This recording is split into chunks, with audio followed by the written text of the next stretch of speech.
Hello students, मेरा नाम है N M Chauhan. I am a PGT English lecturer और आज हम बात करेंगे सीबीएसई और एचबीएसई हरियाणा बोर्ड के जो बचे हुए पेपर्स हैं उनका क्या होगा, रिज़ल्ट का क्या होगा, जो आंसर सीट्स हैं उनका क्या हो रहा है या क्या हो सकता है, इस बारे में आज हम बात करेंगे। क्या जानकारी हमारे पास लेटेस्ट है। सबसे पहले तो मैं आपको ये बता दूं, यदि आप इस चैनल पर पहली बार आए हैं तो आप इस चैनल को सब्सक्राइब कर लें और उसके बराबर में जो बेल आइकन है उसको दबाकर आप उसको दबाएं ताकि जो फर्दर अपडेट्स आएँ तो उसका आपको नोटिफिकेशन मिल सके। तो आइए हम बात करते हैं सबसे पहले हरियाणा बोर्ड के बारे में, जिसको हम एचबीएसई कहते हैं। एक्चुअली में तो उसका नाम है BSEH, that is board of school education Haryana Bhiwani, it's Haryana, लेकिन उसको एचबीएसई कहते थे। जैसे सीबीएसई है तो उस तरह से उसको एचबीएसई कहना शुरू कर दिया लोगों ने। ओके, सो जो 10th की अगर हम बात करते हैं, 10th में जो मेजर जो पेपर बचा हुआ वो एक साइंस है, उसके अलावा जैसे संस्कृत का भी बचा हुआ है, और हम ये 4 जो पेपर हैं वो हो चुके हैं। हरियाणा बोर्ड की जो सूचना है, जो सीएम हरियाणा के जो सीएम है खट्टर साहब, उन्होंने ये सूचना दी कि जो 4 पेपर हो गए हैं आप 10th वालों के, उन 4 पेपर को चेक किया जाएगा और उन पेपर्स को चेक करने के लिए जिन टीचर्स की भी ड्यूटी आंसर शीट का मूल्यांकन करने में, चेक करने में लगी हुई है, उन्होंने अपने जिला अधिकारी से संबंधित आंसर शीट, यानी जो पेपर उनको चेक करने हैं जिस विषय के भी अपने, वो उन्होंने ले लिए हैं, वो दिए जा चुके हैं और उनको दिए हुए 5-6 दिन हो गए हैं और उनको एक समय सीमा दी गई है 11 दिन की कि आप 11 दिनों में इन पेपर्स को चेक कर लौटाएं। जितने पेपर चेक हुए, जो 4 विषय के हैं, तो सभी जो टीचर है जिनकी ड्यूटी आई हुई है उनको उनके विषय का जो आंसर शीट है वो मिल जाएगी और वो उसको चेक करके जमा करा देंगे। अब उनको समय सीमा दी गई कि इतने दिनों में, 11 दिनों में आप इसको चेक कर जमा कराएं और उन 4 पेपर का जो रिजल्ट होगा उसी के आधार पर उनको 11वीं क्लास में किया जाएगा। और जो बचे हुए पेपर है विशेष तौर पर साइंस का, उन पेपर को जब ये जो हमारा कोरोना वायरस का जो फिलहाल चल रहा है, जिसकी वजह से लॉकडाउन किया हुआ है, ये जब भी कंट्रोल में होगा या लॉकडाउन को ख़त्म कर दिया जाएगा, चीज़ें नॉर्मल हो जाएंगी, तब उस परीक्षा को बाद में लिया जा सकेगा। पेपर जरूर होगा, ये आप लगा के चले तो आप 1 घंटे सुबह एक विषय को, 1 घंटे कम से कम दूसरे विषय को शाम को पढ़ते रहें। और +1 में आपको कौन सी चीज़ लेनी है उस बारे में भी आप डिस्कस कर ले पेरेंट्स से, फ्रेंड से, कि आपका जैसा पढ़ाई में रुचि रही है, आगे का जो आपका भविष्य का प्लान है, उन सब चीज़ों को आप निर्धारित कर ले कि +1 में आपको कौन सी जो स्ट्रीम है वो कौन सी लेनी है और क्यों लेना चाहते हैं, फर्दर उसकी क्या रिसर्च है। दूसरा ये है कि जो 11वीं में उनका एडमिशन मिल जाएगा, पेपर उनका बाद में होगा, और ये इसलिए किया जा रहा है ताकि जो आपकी आगे की पढ़ाई है उसमें ज़्यादा विलंब ना हो, जल्दी से जल्दी उसको शुरू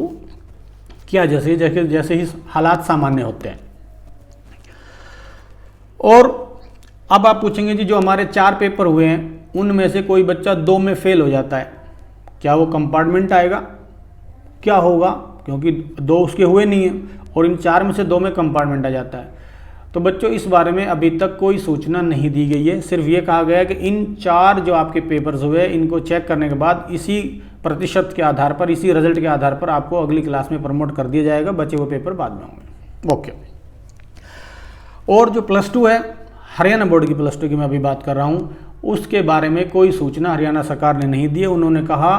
कि बाद में वो जो भी वो निर्णय लेंगे उससे सभी को अवगत कराया जाएगा। तो जैसी कोई अपडेट आएगा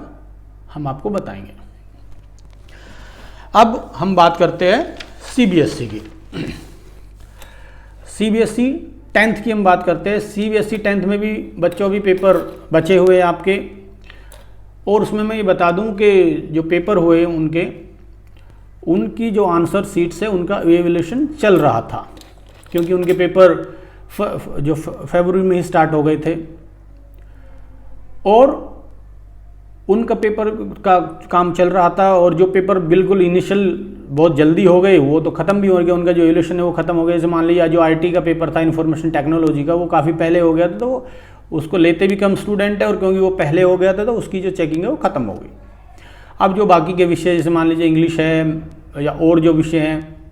उनके कुछ पेपर चेक हो गए हैं, कुछ अभी बचे हुए, क्योंकि वो बीच में लॉकडाउन की वजह से काम को रोक दिया गया। उसके बारे में सीबीएसई की तरफ से ये अपडेट है कि जब भी वो बताएंगे कि पेपर को दोबारा से चेक करने का काम शुरू किया जाए तो वो सीबीएसई वाले जो चेकिंग जो सेंटर बनाया गया है, जो इवैल्यूएशन सेंटर बनाया गया है, वहाँ पर उससे संबंधित जो भी नोडल ऑफिसर होंगे उनको सीबीएसई नोटिफाई करेंगे कि पेपर इस दिन से शुरू हो रहे, ताकि वो अपने स्टाफ को जिनकी भी ड्यूटी उनको पहले से बता दे, उनको समय दिया जाएगा। और फिर जो आंसर शीट है वो वहीं पे पहले से मान लीजिए रखी हुई है, क्योंकि वो काफ़ी चेक हो चुकी है और बाकी का काम वो शुरू कर देंगे। और प्लस टू का भी ऐसी है कि प्लस टू की भी कुछ जो सब्जेक्ट्स हैं उनकी जो आंसर शीट्स है वो चेक हो चुकी है कंप्लीट, और कुछ की हो रही है ऑब्वियसली, और कुछ जो पेपर ही नहीं हुए तो ऑब्वियसली वो तो कैसे होगी। तो ये चीज़ें मैं आपको बताना चाह रहा था। अब कुछ बच्चे जानना चाहते हैं कि ये जो लॉकडाउन हो गया है, क्या इसकी वजह से इस बार रिजल्ट में थोड़ी ढील मिलेगी, रिजल्ट बढ़िया आएगा, पेपर जो उनमें लीनियंसी के साथ चेक किया जाएगा, उनको ईजी चेक किया जाएगा। देखिए जो सीबीएसई 10th की अगर मैं बात करता हूँ, सीबीएसई 10th में बेटा पहली बात तो जो पास होना है वो वैसे ही आसान है, क्योंकि सीबीएसई ने पहले एक सर्कुलर निकाला था कि जो आपके इंटरनल मार्क्स हैं, फॉर एग्जांपल इंग्लिश की मैं बात करता हूँ 80 नंबर का आपका पेपर है, तो इन दोनों में मिलाकर आपको पास होना है। ऐसा नहीं है कि आपको 80 में से थ्योरी में से अलग से पास होना चाहिए, आपको 27 मार्क्स चाहिए। 10th में सीबीएसई में ऐसा नहीं है, प्लस टू में ऐसा है। प्लस टू में आपको दोनों चीज़ों में अलग से पास होना जरूरी है, जो इंटरनल होंगे अलग से, जो थ्योरी वाला पोर्शन होगा उसमें आपको अलग से पास होना जरूरी है। लेकिन 10th में आपको इंटरनल और जो आपका पेपर हुआ 80 मार्क्स का इंग्लिश में अगर बात करूँ, दोनों को मिलाकर आपको पास होना है। That's very easy, right. और संभावना इस चीज़ की है कि पेपर चेकिंग करने में थोड़ा सा और लीवरेज दी जा सकती है। इस तरह की इंस्ट्रक्शन अभी नहीं है, क्योंकि लॉकडाउन है, कहीं ना कहीं जो पढ़ाई है वो ओब्वियसली प्रभावित हो रही है। तो वो और एक चीज़ क्या है, इस चीज़ को वो जल्दी से जल्दी करना चाहेंगे जैसी स्थिति सामान्य होती है, ताकि जो बच्चे आगे पेपर देने हैं वो पेपर दें, फिर रिजल्ट भी उनको आंसर शीट का इवैल्यूएशन कराकर वाइंड अप करना है, रिजल्ट डिक्लेयर करना है। और जो आगे जिनको आगे एडमिशन लेना है, मान लीजिए आईआईटीज़ में लेना है या एमबीबीएस में लेना है, उनकी जो परीक्षा है, जैसे नीट की होती है एमबीबीएस के लिए, या अभी जेई एडवांस, पहले जेई मेंस होना है दोबारा और फिर जेई एडवांस होना है, तो उसमें भी अभी उन्होंने नोटिफिकेशन निकाला था, एनटीए ने, जो नेशनल टेस्टिंग एजेंसी है, कि जो बच्चे फॉर्म भर चुके हैं वो अपने सेंटर में जहाँ पर उन्हें पेपर देना होता है उसको 14 अप्रैल तक वो